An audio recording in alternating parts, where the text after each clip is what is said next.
बच्चों देखो, ये हमारे पास एक एच.सी. वर्मा जी की बुक का क्वेश्चन है। तो ये एग्जाम्पल 20 है, पेज नंबर 48 पर।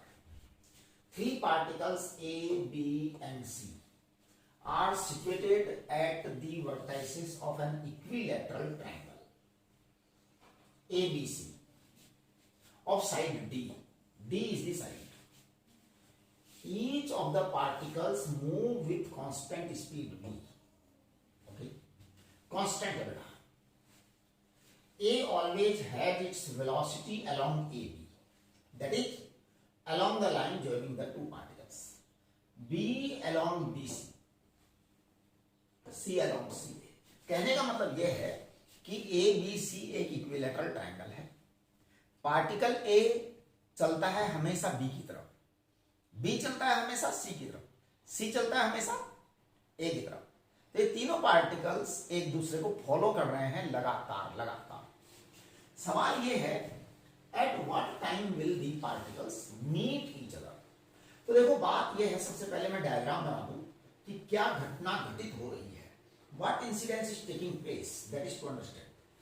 हम सबसे पहले घटना को समझें, इंसिडेंस को समझें कि घटना हो क्या रही है। ए चलता है बी की तरफ, बी चलता है सी की तरफ, सी चलता है ए की तरफ और लगातार फॉलो कर रहे हैं। तो देखिए वो क्या रहा, ए चला इधर, उसी समय बी चल दिया उधर और उसी समय सी चल दिया इधर। फिर जब ए ने देखा कि बी उधर गया तो ए चल दिया बी की तरफ, बी चल दिया सी की तरफ है? और सी चल दिया, इस तरह से चलने लग गए। तो नया ट्रायंगल बन गया। क्या बन गया? नया ट्रायंगल बन गया। फिर ए ने देखा कि बी उधर गया, फिर एक नया ट्रायंगल बन जाएगा, फिर एक नया ट्रायंगल बन जाएगा। फिर इधर चलने लग गए तो फिर से क्या होगा, ए ने इधर देखा, फिर से एक नया ट्रायंगल बन जाएगा और इस तरह छोटा छोटा ट्रायंगल बनता चला जाएगा। और फिर ये ए देखा बी की तरफ और इस तरीके से ये वापस से ऐसे, फिर ऐसे, और ये ट्रायंगल धीरे धीरे धीरे धीरे करके छोटा होता चला जाएगा, क्योंकि तीनों पार्टिकल्स एक दूसरे को पकड़ना चाह रहे हैं, पकड़ना चाह रहे हैं। ए बी को पकड़ना चाहता है, बी सी को पकड़ना चाहता है और सी ए को पकड़ना चाहता है ना। तो पकड़ने के चक्कर में ये सब कहां पहुंच जाएंगे, लास्ट में सेंटर पे पहुंच जाएंगे। ये घटना घटित हुई है। अब इसका हमें टाइम निकालना है, कितनी देर में ये सेंटर पे पहुंचेंगे। तो देखिए सीन ऐसा बन रहा है, मैं इसको डिफरेंट कलर से बना देता हूं। हालात ये हो रहे हैं कि घूमते घूमते ये पहुंच गए, हालात ये हो रहे हैं, ऐसे घूमते घूमते पहुंच गए, समझ रहे हो? हाँ, डायग्राम हो सकता है मैं अच्छा न बना पा रहा हूं, है ना। इस तरह से ये सेंटर पे पहुंच गए। शायद मेरे को लगता है बी वाला डायग्राम ठीक नहीं है ना। देखो ये बी वाली मोशन ऐसे है, ऐसे, और सी वाली मोशन ऐसे है, राइट। मौसम हो गया। बहुत आसान है सवाल। सबसे पहले कि कोई सा भी एक ट्रायंगल ले लेता हूं। ये कितने सारे ट्रायंगल हैं बताइए? इनफाइनाइट ट्रायंगल है और सारे इक्विलेटरल हैं। हाँ, सब इक्विलेटरल है क्योंकि सबकी स्पीड बराबर है। तो ये इनफाइनाइट ट्रायंगल हैं, बहुत सारे ट्रायंगल्स हैं और सारे इक्विलेटरल हैं। इसका मतलब मैं अगर एक ट्रायंगल पर विचार करता हूं जो कि सबसे सिंपल ट्रायंगल है, तो वो ये है। इसका सेंट्रोइड बेटा यहां पर है और इसका जो ये एंगल बनेगा ये 30 डिग्री बनेगा। अगर मैं की वेलोसिटी v ले लेता हूं तो इस v का कंपोनेंट इधर की तरफ आएगा v cos theta, v cos 30 degree आएगा, करेक्ट। हम जानते हैं कि टाइम क्या होता है, टाइम होता है डिस्टेंस अपॉन स्पीड।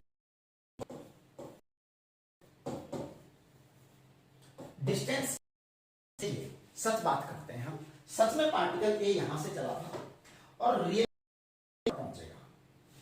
अगर इसकी साइड डी है तो सेंटर से जो ए पार्टिकल की डिस्टेंस है वो है क्या, √3। ये आप लोग जानते हैं। तो पार्टिकल की डिस्टेंस है d अपॉन, स्पीड कितनी है? स्पीड है v cos 30 उस डायरेक्शन में, cos 30 है, cos 30 माने रूट 3 बाई, आप जरा देखिए ये होगा twice d upon v, this is your answer,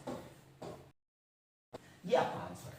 एक बार जो है चीजों को वापस से तेज स्पीड से समझे, क्या है हमने सेंटर पर उनकी मुलाकात होगी, फाइनली जब सेंटर पर मुलाकात होगी तो हमने ये डिस्टेंस निकाली है ए से लेकर सेंटर तक, राइट, ये डिस्टेंस आपकी आ गई d/3। अब हमने इस वेलोसिटी का कंपोनेंट उस डायरेक्शन में निकाला सेंटर की तरफ, जो कि v cos 30 है। हमने कुछ भी नहीं किया, डिस्टेंस अपॉन स्पीड, डिस्टेंस है इतना, स्पीड है इतना, और आंसर आ गया हमारा। ये इस सवाल को करने का एक मेथड हुआ। इसी सवाल को करने का एक है, वो भी मैं बता देता हूं। तो देखिए हम चलो यहां से निकालते हैं दूसरा मेथड को करने का दूसरा मेथड। देखो ये इक्विलैटरल ट्रायंगल है, अगर मैं ए पार्टिकल की मोशन को इधर मानता हूं तो इसकी वेलोसिटी v है, ये बी पार्टिकल बेटा, तो बी पार्टिकल की वेलोसिटी इधर है, ओके, ये एंगल 60 डिग्री है, 60 डिग्री है। अगर मैं बी पार्टिकल की वेलोसिटी का कंपोनेंट इधर, component of this velocity in this direction, तो this is v cos 60, v cos 60 को हम लिखेंगे v/2।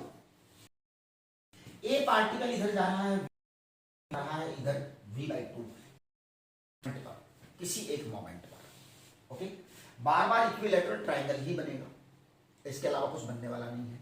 इसका मतलब यह है कि वेलोसिटी ऑफ अप्रोचिंग क्लोजर, अगर हम इसे बोले वेलोसिटी ऑफ अप्रोच, तो ध्यान दीजिए velocity of approach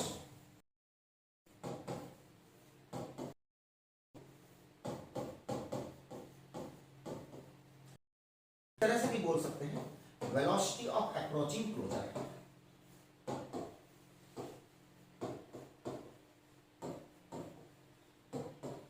velocity of approaching closure, पास पास आने की स्पीड, एक दूसरे के नजदीक आने की स्पीड।